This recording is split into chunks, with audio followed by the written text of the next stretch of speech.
네, 네이버의 사업 환경부터 주가까지 올 한 해 정말 쉽지 않았습니다. 이런 가운데 최근에 북미 최대 패션 플랫폼 포시마크 인수를 앞두고 있는 상황이고 또 계열사인 라인게임즈 상장을 통해서 반등을 꾀한다 이런 전략인데 과연 내년에는 네이버가 반등에 나설 수 있을지 살펴보겠습니다. IT바이오부 신동호 기자 나와 있습니다. 신 기자, 일단 올 한 해 네이버 주가부터 좀 살펴볼 텐데 얼마나 떨어졌습니까? 네, 정말 올 한 해 이 네이버 주가 많이 떨어졌습니다. 이 예. 표를 한번 보시겠습니다. 네이버가 연초에는 37만 6천 원이었는데 이 10월 13일 날 저가 기준으로 15만 5천 원을 찍고 오늘 종가 기준으로는 이제 17만 8천 원이었습니다. 올해 사실 네이버가 이 개인 순매수 2위 종목이거든요. 그런데 이 주가가 반토막이 난 겁니다.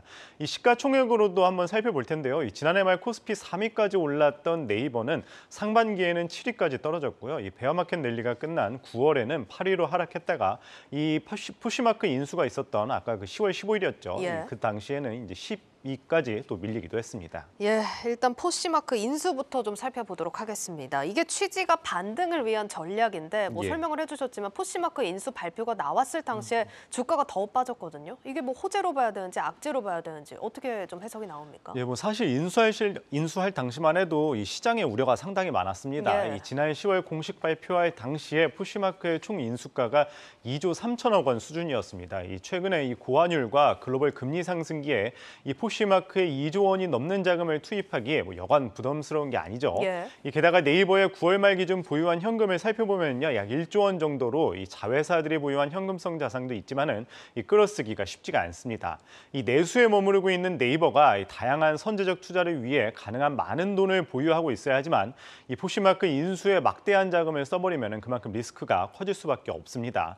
이러한 시장의 우려에 이 조기 인수하는 방안을 검토하고 있는 것으로 알려졌습니다. 이 포시마크를 조기 인수함으로써 이 내년 4월까지 당초 인수를 마무리할 예정이었지만 석 달가량 앞당긴 겁니다. 그러니까 자금 유동성 부분이 최대 리스크로 거론이 되는 만큼 이런 부분을 불식시키기 위해서 조기 인수를 하겠다라는 예. 전략인 거죠? 예, 맞습니다. 사실 그 인수 발표 당시 때만 해도 이 환율이 좀 높았는데 예. 지금은 이제 환율이 약 한 120원 정도 하락한 상황입니다. 이 때문에 이 기존보다 인수 금액이 좀 낮아져서 약 2조 870억 원 가량인데요. 이 포시마크가 보유한 현금을 뺀 순 포시마크의 기업 가치가 약 1조 5,700억 원 수준입니다. 여전히 높은 가격이긴 하지만 인수 시점을 앞당기면서 시장에서 이제 자금 유동성 우려를 불식시킨다는 겁니다. 이 전문가들도 네이버가 포시마크 인수를 조기에 마치려는 것이 결국에는 인수를 둘러싼 시장 우려를 해소하고 결국에는 이제 글로벌 C2C 시장에서 이 커머스 경쟁력을 빠르게 강화하려는 것으로 보인다고 해석하고 있습니다. 이 네이버가 현재 해외에서 사업 중인 나라를 살펴보면은요, 이 주로 일본과 동남아시아 등입니다. 그런데 이 미국 기업의 인수가 이 단기적인 시너지 효과를 고려하기는 어렵지만은 이 새로운 시장인 만큼 새로운 시장을 개척하는 만큼 안정화가 된다면 충분히 매력이 있을 것이라고 분석하고 있습니다. 이 네이버는 다음 달 초에 인수전자를 마무리한 뒤에 이 중순에 샌프란시스코 실리콘밸리에서 이 포시마크 인수에 대해서 추가로 설명할 계획이라고 밝혔습니다. 네, 오히려 정면 돌파를 했다 이렇게 좀 해석을 해야 될 것 같은데 아직 포시마크 인수 관련해서 우려의 목소리는 많지만 한번 지켜볼 부분인 것 같겠습니다. 또 하나 기대해 볼 만한 요인이 네이버 계열사 라인게임즈 상장입니다. 어떻게 예. 진행되고 있습니까? 현재 이 네이버는 이 계열사 이 라인게임즈의 상장 준비에 본격적으로 나서고 있습니다. 이 라인게임즈의 지분을 살펴보면은요, 네이버 일본 관계사의 라인이 지분 약 한 35%를 보유하고 있고 이 지배 구조를 살펴보면은 네이버에서 A홀딩스, Z홀딩스, 라인게임즈로 이어집니다. 네. 이런 식으로 이어지는 이 라인게임즈인데 이제 상장을 통해서 새롭게 이제 반등을 꾀한다는 건데 어제였죠. 이 삼성증권을 이 주관사로 선정을 했습니다. 만약 이 상장을 한다면은 이 네이버 계열사 가운데 최초로 상장 기업이라는 점에서 또 시장의 주목을 받고 있습니다.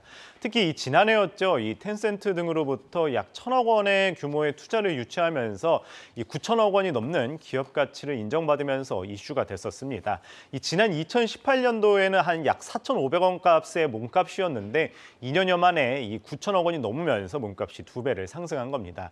시장에서는 아무래도 상장을 한다면 1조 원 넘게 기업 가치를 제시할 것으로 보고 있습니다. 이 카카오게임즈가 상장할 당시에 공모가 24,000원으로 약 시총이 1조 7천억 원 수준이었는데 네. 네이버도 만약에 상장을 한다면 이와 비슷할 것으로 보입니다.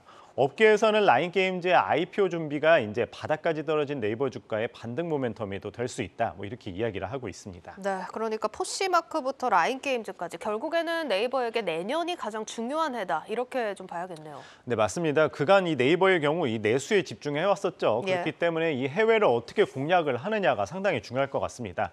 일단 글로벌 매크로 환경이 좋지 않은 상황에서 네이버로는 이 다각도 성장 전략을 강화해야 하는 시점입니다. 중장기 성장 전략의 해외 부문 강화를 최우선하고 있는데요. 무엇보다 일본의 제트홀딩스가 일본 시장에서 가장 큰 인터넷 포트폴리오를 가진 회사인 만큼 이쪽에 좀 집중을 하고요. 네이버 웹툰이 있죠. 또 네이버 웹툰은 이제 미국 증시 상장을 추진하면서 웹툰의 글로벌 위상을 보다 제고시키겠다는 전략입니다. 결국 앞에서도 이야기를 했지만 이 내수에 머물렀던 이 네이버가 어떻게 해외 사업 부문을 강화하느냐가 내년도 반등의 열쇠가 될 전망이라고 보고 있습니다. 예, 여기까지 듣겠습니다. IT 바이오부 신동호 기자였습니다.